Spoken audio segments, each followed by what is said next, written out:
الحمد للہ رب العالمین وبہ استعین واشہد ان لا الہ الا اللہ وحدہ لا شریک لہ واشہد ان محمدا عبدہ ورسولہ صلی اللہ علیہ وعلی آلہ وصحبہ وسلم تسلیما کثیرا اما بعد۔ گرامی قدر حاضرین، آج کا درس انشاءاللہ جنت اور جہنم سے متعلق ہوگا کہ اس سلسلے میں ہمیں کس طرح عقیدہ رکھنا چاہیے۔ یہ بات معلوم ہونی چاہیے کہ جنت وہ گھر ہے جسے اللہ تعالیٰ نے اپنے فرما بردار بندوں کے لیے ان کے ثواب اور ان کے انعام کے لیے تیار کیا ہے، اور جنت کا مقام 7ویں آسمان میں سدرۃ المنتہا کے پاس ہے، جیسا کہ قرآن پاک میں سورہ نجم کی آیت نمبر 13 سے 15 تک میں اللہ تعالیٰ نے فرمایا وَلَقَدْ رَآهُ نَزْلَةً أُخْرَى عِنْدَ سِدْرَةِ الْمُنْتَهَى عِنْدَهَا جَنَّةُ الْمَأْوَى کہ اللہ کے نبی صلی اللہ علیہ وسلم نے جبریل علیہ السلام کو دوسری بار سدرۃ المنتہا کے پاس دیکھا، جس کے پاس جنت ہے۔ اور جنت کے بارے میں صحیح بخاری میں یہ بات آئی ہے کہ اس کے 100 درجے ہوں گے، اور ایک درجے اور دوسرے درجے کے درمیان ایسے ہی فاصلہ ہوگا جیسے زمین و آسمان کے درمیان کا فاصلہ ہے۔ چنانچہ ابو ہریرہ رضی اللہ عنہ کی حدیث ہے کہ نبی صلی اللہ علیہ وسلم نے فرمایا ان فی الجنت 100 درجہ اعدها اللہ للمجاہدین فی سبیل اللہ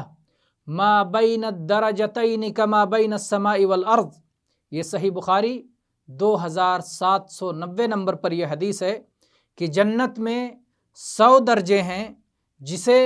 اللہ تعالیٰ نے اللہ کی راہ میں جہاد کرنے والوں کے لیے تیار کر رکھا ہے۔ دونوں درجوں کے درمیان 2 درجوں کے درمیان اسی طرح فاصلہ ہوگا جیسے آسمان اور زمین کے درمیان کا فاصلہ ہے۔ جنت کا سب سے بلند ترین حصہ فردوس اعلیٰ ہے، جس کے اوپر اللہ کا عرش ہے اور جہاں سے جنت کی نہریں نکلتی ہیں۔ اس سلسلے میں ابو ہریرہ رضی اللہ عنہ کی حدیث ہے کہ نبی کریم صلی اللہ علیہ وسلم نے فرمایا فَإِذَا سَأَلْتُمُ اللَّهَ فَاسْأَلُوهُ الْفِرْدَوْسَ، جب اللہ تعالیٰ سے جنت مانگو تو اس سے جنت فردوس مانگو، فَإِنَّهُ أَوْسَطُ الْجَنَّةِ وَأَعْلَى الْجَنَّةِ وَفَوْقَهُ عَرْشُ الرَّحْمَٰنِ، یہ جنت کا سب سے درمیانی حصہ اور سب سے اوپری حصہ ہے، اور اس کے اوپر اللہ کا عرش ہے، وَمِنْهُ تَفْجُرُ أَنْهَارُ الْجَنَّةِ، اور یہیں سے جنت کی نہریں نکلتی ہیں۔ یہ اسی حدیث میں جس کا یعنی 2790 صحیح بخاری میں یہ حدیث بھی موجود ہے۔ اسی طرح سے جنت کے 8 دروازے ہوں گے، جیسا کہ سہل بن سعد رضی اللہ عنہ کی صحیح بخاری میں حدیث ہے کہ نبی صلی اللہ علیہ وسلم نے فرمایا فی الجنت 8 ابواب فیہا باب یسمی الریان لا یدخلہ الا الصائمون۔ یہ صحیح بخاری 3257 کہ جنت میں 8 دروازے ہوں گے، اس میں سے ایک دروازہ وہ ہے جس کا نام ریان ہوگا، جس سے صرف صوم رکھنے والے روزے دار لوگ ہی داخل ہوں گے۔ اور اللہ تعالیٰ نے جنتیوں کے لیے ایسی ایسی نعمتیں تیار کر رکھی ہیں جسے نہ کسی آنکھ نے دیکھا ہے، نہ کسی کان نے سنا ہے، اور نہ ہی کسی دل میں کھٹکا ہے۔ یہ تو رہا جنت کا بیان۔ اب مختصر طور پر جہنم کا بیان سن لیں کہ جہنم وہ گھر ہے جو کافروں، مشرکوں اور نفاق اعتقادی والے منافقوں کے لیے تیار کیا گیا ہے، جس میں ان کے لیے سخت سزائیں ہیں، اور اسی طرح سے اہل توحید میں سے جو گنہگار ہوں گے ان کے گناہوں کی بقدر اللہ تعالیٰ ان میں سے جس کو چاہے جہنم میں داخل کرے، پھر اپنے فضل و کرم سے اسے توحید کی برکت سے دوبارہ جنت ان کا ٹھکانہ ہوگا۔ یہ اہل توحید کے لیے ہے، جیسا کہ سورہ نساء کی آیت نمبر 48 میں اللہ تعالیٰ نے فرمایا ان اللہ لا یغفر ان یشرک بہ ویغفر ما دون ذلک لمن یشاء۔ اللہ تعالیٰ اس بات کو ہرگز بخشنے والا نہیں ہے کہ اس کے ساتھ کچھ بھی شرک کیا جائے، اور شرک سے کم تر جو چیزیں ہیں اللہ تعالیٰ جس کے لیے چاہے بخش دے۔ اور جہنم کا مقام 7ویں زمین پہ ہے، اور جیسا کہ عبداللہ ابن عباس رضی اللہ عنہما سے منقول ہے، اور جہنم میں بھی درجات ہیں، جیسے جنت میں درجات ہیں ویسے جہنم میں بھی درجات ہیں، البتہ جنت کے درجات بلندی کی طرف جاتے ہیں اور جہنم کے درجے پستیوں کی طرف جاتے ہیں، جیسا کہ عبد الرحمن ابن اسلم کی روایت ہے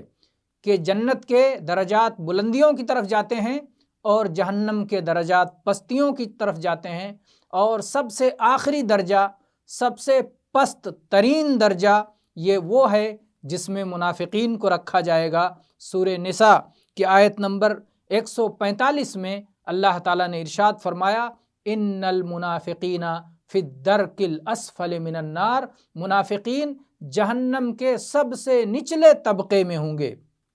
اسی طرح سے جہنم کے 7 دروازے ہوں گے۔ اللہ تعالیٰ نے قرآن پاک میں سورہ حجر کی آیت نمبر 44 میں فرمایا لہا 7 ابواب لکل باب منہم جزء مقسوم، تو کہا 7 ابواب یعنی جہنم کے 7 دروازے ہوں گے، اور جہنم میں جو آگ پائی جائے گی وہ دنیا کی آگ سے 70 گنا زیادہ تیز اور سخت ہے۔ چنانچہ ابو ہریرہ رضی اللہ عنہ کی حدیث ہے جس کی تخریج امام بخاری اور امام مسلم نے کی ہے، صحیح بخاری میں 3265 نمبر پر اور صحیح مسلم میں 871 نمبر پر یہ حدیث ہے کہ نبی صلی اللہ علیہ وسلم نے فرمایا نارکم جزء من 70 جزءا من نار جہنم، کہ تمہاری آگ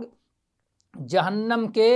70ویں حصے میں سے ایک حصہ ہے، یعنی جہنم کی آگ کو 70 حصہ کیا جائے تو جو ایک حصہ بنے گا اس حصے کی طرح دنیا کی آگ ہے۔ جنت و جہنم پر ایمان اور جنت و جہنم پر اعتقاد کیسے درست ہوگا، کن کن چیزوں پر عقیدہ رکھنے سے اور ایمان رکھنے سے جنت و جہنم پر ایمان مکمل ہوگا، آئیے اس کا بیان کر دیتے ہیں۔ 3 چیزوں پر ایمان رکھنا ضروری ہے۔ پہلی چیز یہ ہے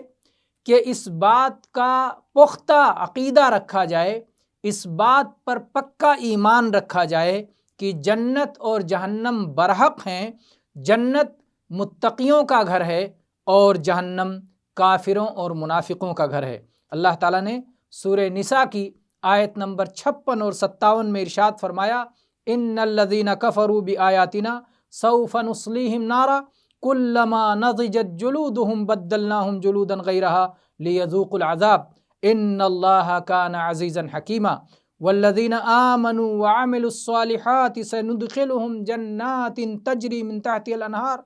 خالدین فیہا ابدا، جنہوں نے ہماری آیتوں کا انکار کیا ہم انہیں آگ میں ڈالیں گے، جب جب ان کے چمڑے جل جائیں گے تو ہم دوسرے چمڑے بدل دیا کریں گے تاکہ وہ عذاب چکھتے رہیں۔ یقیناً اللہ تعالیٰ بڑا زبردست اور بڑی حکمت والا ہے۔ اور جو لوگ ایمان لائے اور نیک اعمال کیے ہم انہیں ایسی جنتوں میں داخل کریں گے جس کے نیچے سے دریا جاری ہیں، اس میں وہ ہمیشہ ہمیش رہیں گے۔ تو یہ پہلی بات۔ دوسری بات یہ ہے کہ یہ عقیدہ رکھا جائے کہ اس وقت بھی جنت اور جہنم موجود ہیں۔ چنانچہ اللہ تعالیٰ نے جنت کے بارے میں فرمایا اعدت للمتقین، یہ متقیوں کے لیے تیار کی جا چکی ہے،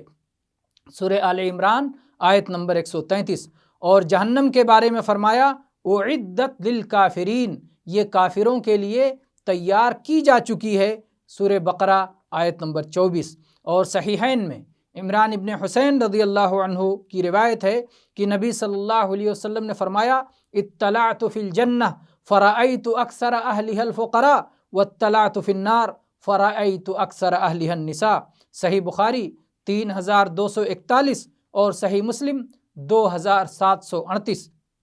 اللہ کے نبی نے کہا کہ میں نے جنت کو دیکھا تو میں نے جنت میں اکثریت غریبوں کی پائی، فقیروں کی پائی، اور میں نے جہنم کو دیکھا تو جہنم میں اکثریت عورتوں کی پائی۔ تو یہ یعنی جنت اور جہنم اس وقت موجود ہیں۔ یہ ہوئی دوسری چیز۔ پہلی چیز کہ یہ دونوں برحق ہیں، دوسری چیز کہ یہ دونوں اس وقت بھی موجود ہیں،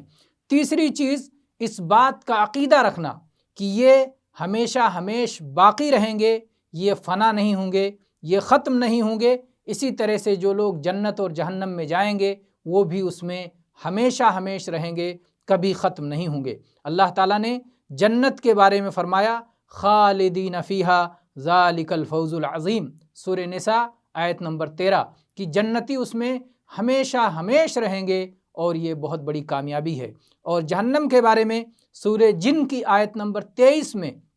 اللہ تعالیٰ نے ارشاد فرمایا وَمَن يَعْصِ اللَّهَ وَرَسُولَهُ فَإِنَّ لَهُ نَارَ جَهَنَّمَ خَالِدِينَ فِيهَا أَبَدًا، اور جو لوگ اللہ اور اس کے رسول کی نافرمانی کریں گے ان کے لیے جہنم کی آگ ہے، اس میں وہ ہمیشہ ہمیش رہیں گے، ہمیشہ ہمیش رہیں گے۔ تو یہاں نافرمانی سے مراد کفر ہے کہ جو ان کا کفر کر دیں گے، کیونکہ آیت میں کہا گیا ہے کہ ہمیشہ ہمیش رہیں گے، خالدینہ بھی کہا گیا ہے اور پھر ابدا بھی کہا گیا ہے، گویا ابدیت کے ذریعے خلود کی تاکید کی گئی ہے۔ امام قرطبی فرماتے ہیں کہ ابداً کے ذریعے تاکید اس بات کی دلیل ہے کہ عصیان سے مراد یہاں شرک ہے۔ اسی طرح سے صحیح بخاری اور صحیح مسلم میں عبداللہ ابن عمر رضی اللہ عنہما کی روایت ہے کہ رسول اللہ صلی اللہ علیہ وسلم نے فرمایا یدخل اللہ اہل الجنت الجنہ واہل النار النار ثم یقوم مؤذن بینہم فیقول یا اہل الجنت لا موت ویا اہل النار لا موت کل خالد فیما ہوا فیہ۔ یہ صحیح بخاری 6544 نمبر پر اور صحیح مسلم 2850 نمبر پر یہ حدیث موجود ہے کہ اللہ تعالیٰ جنت والوں کو جنت میں داخل کرے گا اور جہنم والوں کو جہنم میں داخل کرے گا۔ پھر ایک اعلان کرنے والا جنت و جہنم کے درمیان اعلان کرے گا کہ اے جنت والو اب موت نہیں آنے والی، اور اے جہنم والو اب موت نہیں آنے والی، جو جس حالت میں ہے اس میں اسے ہمیشہ ہمیش رہنا ہوگا۔ تو یہ جنت و جہنم کا بیان تھا، اور یہ مجھے امید ہے کہ بات سمجھ میں آ گئی ہوگی، دلائل کے ساتھ پوری طرح سے بات واضح ہے۔ وآخر دعوانا ان الحمد للہ رب العالمین وصلی اللہ علی نبینا وسلم۔